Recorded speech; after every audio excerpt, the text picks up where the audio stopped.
سبحان اللہ کے نبی صلی اللہ علیہ وسلم جب مبعوث ہوئے مکہ کے اندر اور عرب کے اندر تو اس وقت ظلم اور جور کا بازار گرم تھا. سود خوری اور رشوت اور شراب کے نشے میں لوگ دھت تھے اور ہر بڑا آدمی چھوٹے کو کھا جا رہا تھا. زندہ اپنے بچیوں کو لوگ دفن کر دے رہے تھے. یعنی ظلم و ستم کا بازار بالکل گرم ہو چکا تھا. اللہ تعالیٰ نے ایسے دور میں آخری نبی محمد مصطفیٰ صلی اللہ علیہ وسلم کو مبعوث فرمایا اور مبعوث فرما کے اس رواج کو ختم کرنا چاہا. آپ جب 25 سال کے ہوئے تو آپ کی شادی ہو گئی حضرت خدیجہ رضی اللہ تعالیٰ عنہ سے. جب آپ 40 سال کے ہوئے تو آپ پر پہلی وحی نازل ہوئی اور آپ جس دن وحی نازل ہوئی تو آپ کانپ گئے اور بدن کے اندر کپ کپی طاری ہو گئی اور اپنے دولت قدر پر تشریف لائے اور بیوی حضرت خدیجہ الکبریٰ رضی اللہ تعالیٰ عنہ سے ارشاد فرمایا مجھے کمبل اڑا دو، مجھے کمبل اڑا دو. اس کے بعد آپ کو اللہ تعالیٰ نے دوبارہ حکم دیا کہ اے محمد صلی اللہ علیہ وسلم میرے اس دین کو، میری باتوں کو، میری دعوت کو، میری وحدانیت کو پھیلاؤ، اپنے گھر سے پھیلاؤ.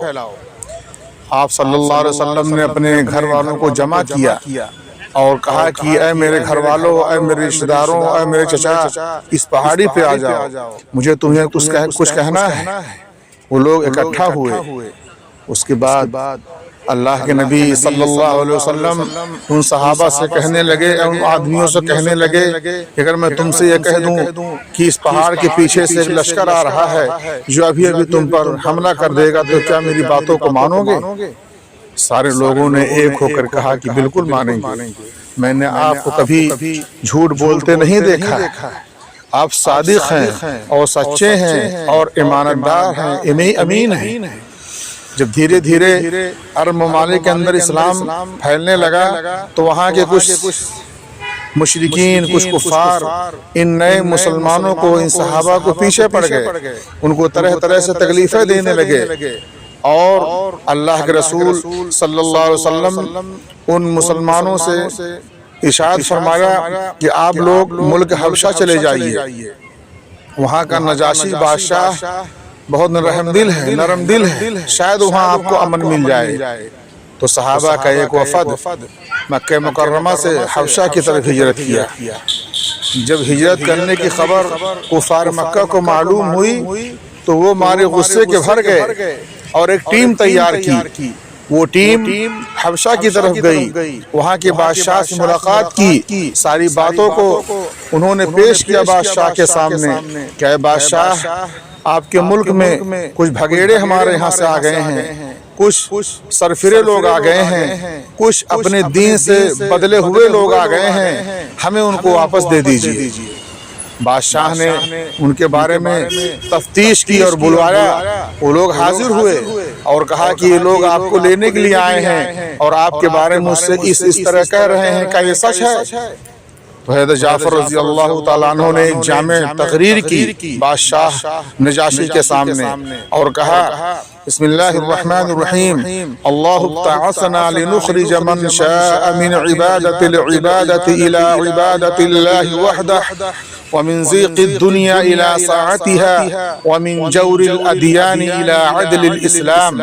کہ بادشاہ ہم ظلم و ستم کے دلدل میں پھنسے ہوئے تھے، ہم رشوت خوری کر رہے تھے، ہم شراب کے دلدادہ تھے.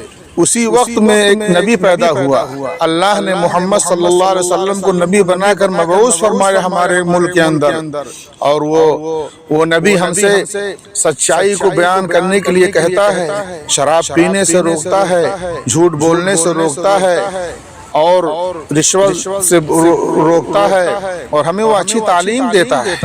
ہم نے ان کو باتوں کو مانا ہے، ان پر عمل کیا ہے، ان کو اللہ کا نبی مانا ہے، آخری نبی مانا ہے۔